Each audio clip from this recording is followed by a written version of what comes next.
Okay, this is called Sergeant Dermfish-Schwartz. Gray, white, blue, muted on the floor. Torsos heave forward, then thrown back as familiar high-pitched brakes squeal along metal tracks. Limbs grasp metal ceiling pole. Bodies undulate back and forth. Back and forth. Hands dangle holding luggage, reading paper, turning glossy magazines.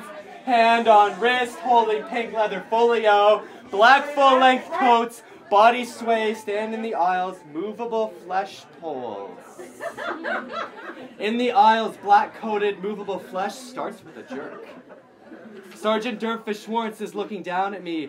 I am looking up at the kindness in his eyes, his white frail neck, his sternocleidomastoid, and his deep-set clavicular notch.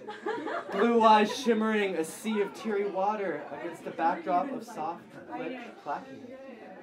His mouth parts, tightly drawn upper lip stays much the same, held in place by time. And he speaks to me words I do not hear and cannot understand. I am drawn into the texture of his thick black coat, hands on his lap placed politely, above cold knees and legs that cross at his ankles. Leaning forward, he gestures to a slanted green leather suitcase, dimpled in its texture, upon which water now flows, slanting downwards.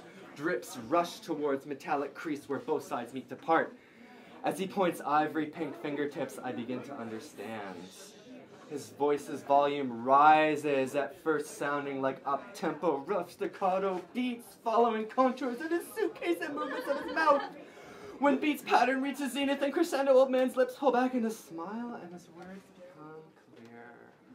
He is Sergeant Dermfish-Schwartz, expatriate of the Russian military, living in Montreal, Unit 42, when his house burned down, turning his house cat into dust.